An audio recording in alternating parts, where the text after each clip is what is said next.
এই ভিডিওটা শ্যুট করছি 11th অগস্টে। 7th অগস্ট বা 22শে শ্রাবণ কবিগুরু রবীন্দ্রনাথ ঠাকুরের মৃত্যুদিন ছিল। ওই 7ই আগস্ট সম্ভবত না, 8ই আগস্ট ভেবেছিলাম যে একটা ভিডিও আনবো কবিগুরুর উপরে, তার জীবনের একটা বিশেষ অধ্যায় নিয়ে, কিন্তু তারপরে আমার শরীরটা খারাপ হয়ে যায়, সেটা আর আনতে পারিনি। এখনও যে পুরো সুস্থ হতে পেরেছি তাই নয়, but on the path of recovery. মনে হলো যে এইবার এই ভিডিওটা করে দেওয়া যাক, করে ফেলা যাক। এই ভিডিওটা করতে হতো 7ই আগস্টের জায়গায় আজকে আমরা 11ই আগস্টে পৌঁছে গেলেও এই ভিডিওটা না করলে হয়তো হতো না।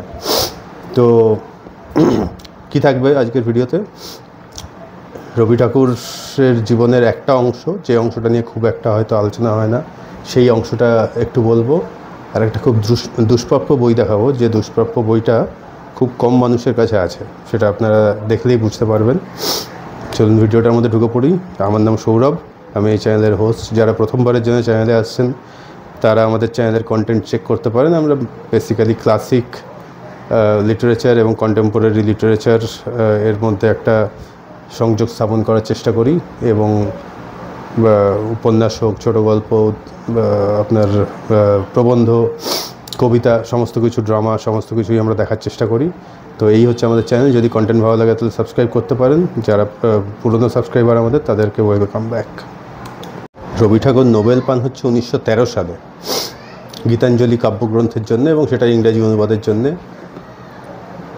নোবেলের ইতিহাসে একমাত্র লেখক যিনি একটা মাত্র কাব্যগ্রন্থের জন্য, একটা মাত্র বইয়ের জন্য নোবেল পেয়েছেন। নোবেল কিন্তু একটা মাত্র বইয়ের জন্য দেওয়া হয় না, আর কোনো দিনই দেওয়া হয়নি। নোবেল একটা কমপ্লিট বডি অফ ওয়ার্ক, সেটা 6টা 8টা 10টা 12টা যে লেখক লেখিকা যেরকম লিখেছেন, অর্থাৎ কমপ্লিট বডি অফ ওয়ার্কের জন্য দেওয়া হয়। এখানে রবি ঠাকুর একমাত্র লেখক যিনি কিন্তু একটা মাত্র বইয়ের জন্য নোবেল পেয়েছিলেন 1913 সালে। এবং এখানেই তার যে কাব্যচর্চা এবং তার যে সুদূর প্রসারী প্রভাব থেমে থাকেনি। 1915 সালে তিনি ব্রিটিশ সরকারের কাছ থেকে কিন্তু নাইটহুড উপাধি পেয়েছিলেন। তারপরে তার ডেজিগনেশন হয়েছিল স্যার রবীন্দ্রনাথ ঠাকুর। আপনারা অনেকেই জানেন, সবাই হয়তো জানেন এই জিনিস, মানে সবাই জানে আর কি। এটা রবি ঠাকুরকে দিয়েছিলেন সেই সময়কার কিং জর্জ V, ব্রিটিশ ক্রাউনের তিনি তখন ছিলেন কিং জর্জ V। তিনি নাইটহুড উপাধিটা দেন, এবং একটা দারুণ ব্যাপার, এবং সেটাও নাইটহুড উপাধিও পেয়েছিলেন লিটারেচারে কন্ট্রিবিউশনের জন্য। এইভাবেই পুরো জিনিসটা এগোচ্ছিল, দারুণ লাগছিল, দেশে বিদেশে তার নাম ছড়িয়ে পড়ছিল। এই পর্যন্ত সব ঠিক। এরপরে আসলো 13 এপ্রিল 1919 সাল, জালিয়ানওয়ালাবাগের জঘন্য ম্যাসাকার। নিরপরাধ মানুষ যারা শান্তিপূর্ণ প্রোটেস্ট করার জন্যে, আন্দোলন করার জন্য জড়ো হয়েছিলেন জালিয়ানওয়ালা বাগ বা চত্বরে, জেনারেল ডায়ার সম্পূর্ণ নিরস্ত্র এই সমস্ত ভারতবাসীদের, যাদের মধ্যে বেশিরভাগই পাঞ্জাবি ছিলেন, সম্পূর্ণ নিরস্ত্র এই ভারতবাসীদের নির্মমভাবে হত্যা করেন। সে গল্প আপনারা জানেন, তার ডিটেলসের মধ্যে এখানে গেলাম না। প্রায় সবাই মারা গেছিলেন। এর জন্য ব্রিটিশ সরকার এখনও আমাদের সরি বলেনি আর কি, এটাই বলা যায়। জেনারেল ডায়ারকে পরে হত্যা করা হয়, ভারতের উধম সিং তাকে হত্যা করেন। সেই হচ্ছে ব্যাপারটা আর কি। সেই ঘটনাটা ঘটেছিল এপ্রিল 13, 1919-এ। আর এর প্রতিবাদে স্যার রবীন্দ্রনাথ ঠাকুর, মানে সেই সময় পর্যন্ত স্যার, 29শে মে 1919 সালে স্যার উপাধিটা পদত্যাগ করেন, রিনাউন্স করেন এই নাইটহুডটা। তিনি ভারতের স্বাধীনতা সংগ্রামে যেভাবে অংশগ্রহণ করেছিলেন, সেটা কিন্তু আর 5 জনের মতন নয়। সবাই একরকমভাবে অংশগ্রহণ করতে পারে না, এক একজনের একটা পদ্ধতি থাকে।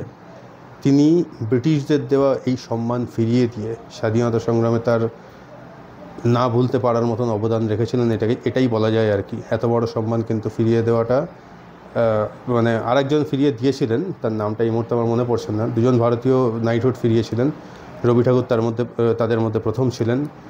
অসাধারণ একটা প্রতিবাদ এটা ছিল। পরে তিনি এই নিয়ে পথে নেমেছিলেন। তো আমার মনে হয়েছে যে এই যে স্টোরিটা, যে রবি ঠাকুর নাইটহুড পেয়েছিলেন এবং তারপরে জালিয়ানওয়ালাবাগের প্রতিবাদে সেটা তিনি ফিরিয়ে দিয়েছিলেন, এই স্টোরিটা হয়তো আমরা রবি ঠাকুরের খুব একটা সেলিব্রেট করি না, খুব একটা পপুলার কালচারে অনেক সময় শুনতে পাই না। পাড়ার মোড়ে প্যান্ডেল করে, বাস স্টপে, সিআর এভিনিউতে, রাজারহাটে, সব জায়গাতেই গান বাজছে শুনতে পাই। কিন্তু এই যে ছোট ছোট স্টোরিগুলো, যে স্টোরিগুলো আমাদের জানা দরকার, সেগুলো খুব একটা শোনা যায় না আর কি। তাই মনে হলো এটা শেয়ার করি আপনাদের সঙ্গে, সেটাই শেয়ার করলাম। এটা ছিল হচ্ছে ভিডিওর ফার্স্ট পার্টটা। এবং কি অদ্ভুত সমাপতন। আগস্ট মাস চলছে, স্বাধীনতা সংগ্রাম মানে স্বাধীন হয়েছিল এই মাসে আমাদের দেশ 1947-এ। আমাদের এই চ্যানেল হচ্ছে বইপত্র নিয়ে আলোচনা করার চ্যানেল, বাংলা বই নিয়ে আলোচনা করার চ্যানেল। তো একজন সাহিত্যিক কিভাবে আস্তে আস্তে বিপ্লবী হয়ে উঠেছিলেন এবং কী পদ্ধতিতে তিনি তার প্রোটেস্টটা সবার সামনে রেখেছিলেন সারা পৃথিবীর সামনে, এই সব কিছু মিলেমিশে কিন্তু রবি ঠাকুরের এই গল্পে এক হয়ে গেছে। এটা একটা খুব সুন্দর জিনিস। সেকেন্ড একটা বই আপনাদের দেখাবো, এটা খুব রেয়ার বইটা। আমার এক ছাত্রী এই বইটা আমাকে উপহার দিয়েছিল। ডোনা, তোকে থ্যাঙ্কস, তুই যদি এই ভিডিওটা দেখে থাকিস।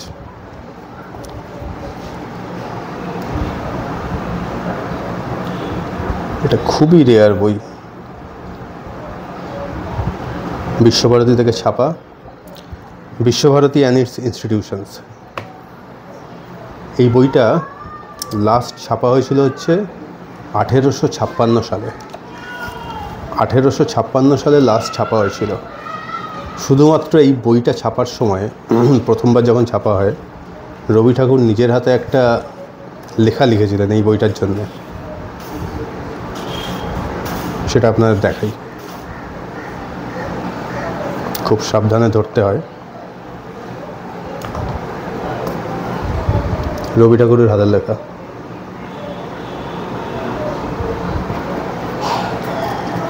এখানে উনি লিখছেন, Visva Bharati represents India where she has her wealth of mind which is for all. Vishwabharati acknowledges India's obligation to offer to others the hospitality of her best culture and India's right to accept from others their best. Rabindranath ঠাকুর। মানে এটা একটা সম্পদ যেটা আমার কাছে রয়েছে। শান্তিনিকেতনের গান এখানে উনি লিখেছেন একটা, পুরো বইটাই কিন্তু ইংরাজি বই। এই বইটা উনি ইংরেজিতে করেছিলেন। শান্তিনিকেতনের গান রয়েছে এটার মধ্যে। Poet school. তারপরে উনি একটা অনেকটাই লম্বা একটা এসে লিখেছেন, 15-20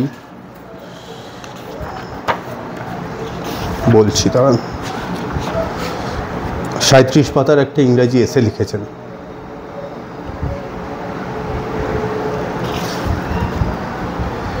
তার নিজের ছবি রয়েছে। আমি ছবিগুলো না তুলে আমি আপনাদের এখানে দিয়ে দেবো, যাতে আপনারা ছবিগুলো দেখতে পারেন। বেশ কিছু দারুণ দারুণ ছবি রয়েছে, দেখবার মতন। গ্রোথ অ্যান্ড ডেভেলপমেন্ট ইত্যাদি ইত্যাদি এইসব বিষয়গুলো রয়েছে। সব মিলিয়ে এটা কিন্তু সংগ্রহে রাখবার মতন বই একেবারে, মানে সংগ্রহে রাখবার জন্য আপনি আর পাবেন না হয়তো এটা মার্কেটে আর কি। আমাকে আমার এক ছাত্রী, যেরকম বললাম, সে আমাকে এনে দিয়েছিল। তো আমি তার কাছে কৃতজ্ঞ এই বইটা উপহার দেওয়ার জন্য, কারণ এরকম বই কাছে থাকাটা একটা আলাদা ভালো লাগা তৈরি করে। অনেক পুরনো বই, সেই আদি সময়ের শান্তিনিকেতন।